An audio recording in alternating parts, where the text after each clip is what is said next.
Good afternoon, ladies and gents. This is Ash McPherson reporting to you live from Melbourne, Australia, and here's what's happening in Hollywood. First up, well, hot off the press, it's official. Charlie Sheen has finally been sacked by CBS and Warner Brothers from the troubled sitcom 2.5 Men. And get this, he plans to sue the company for damages and also wants to return to work with a 50% pay rise on top of that, because he claims that the company backed out of the original contract that they had signed with him, a contract which stipulated that the show would at least run until the end of its 8th season.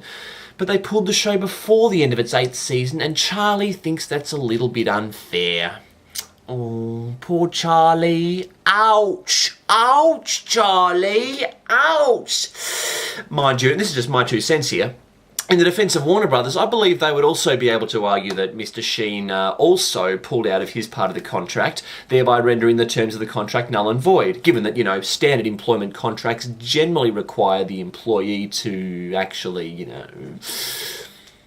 not do drugs, show up, actually do work. Just saying is all. However, despite the success of the show, Warner Brothers have finally had enough of all of the occasions on which Charlie Sheen showed up to work drunk, showed up to work hungover, or didn't show up at all. Dozens and dozens and dozens of occasions. That's funny. When I used to behave that way, my first boss only gave me 3 chances before he fired me. But, he must have been a bit of a hard ass. But no, Warner Brothers and CBS won't tolerate any of that. They have a very, very famous 56 strikes and you're out policy. Harsh but fair. And incidentally, if you were to go by that same policy, Lindsay Lohan would only have a couple of lives left. She is in the press again. This time she's been accused of stealing a necklace worth $2,500. Judge has yet to sentence her. A recent source claims that there is a document related to Lohan in the Los Angeles County Probation Department which apparently contains shocking and devastating information related to Lindsay Lohan, which, if it fell into the hands of the judge, could very likely result in her being sent to jail. Shocking and devastating information. Makes me wonder, and this is just my 2 cents here, makes me wonder, maybe the information says something like, being famous doesn't mean you can actually break the law and get away with it, you cockhead, just saying. And speaking of confusing segues, let's see what movies are coming out this week. First of all, Battle Los Angeles, which is a high-budget CGI special effects bonanza with a plot about the human race being attacked by unknown, perhaps alien forces, and as the human race forges the last stand in the city of LA, desperately trying to save their race from extinction. Very new concept there. Second of all, Black Death, which is set in Europe in the 14th century at a time when the bubonic plague was rife, widespread throughout its population, decimating all in its path. There's also talk of one of the villagers having the ability to raise the dead, which makes things a bit interesting.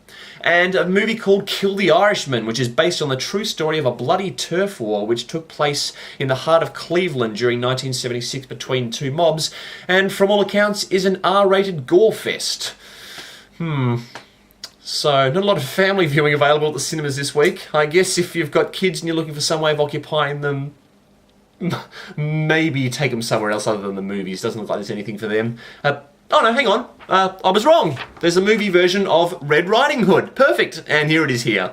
The story of Valerie and Peter, who are in love and plan to run away together when they learn that Valerie's older sister has been killed by the werewolf that prowls the dark forest surrounding their village. For years, the people have maintained an uneasy truce with the beast, offering him the regular sacrifice of animal blood, but under a blood-red moon, the wolf instead kills a human. The people call on a werewolf hunter hungry for revenge, who discovers that the wolf takes human form by day and could indeed be any one of them, secretly waiting for his opportunity to strike and to brutally kill any unsuspecting villager and to gorge upon their carcass.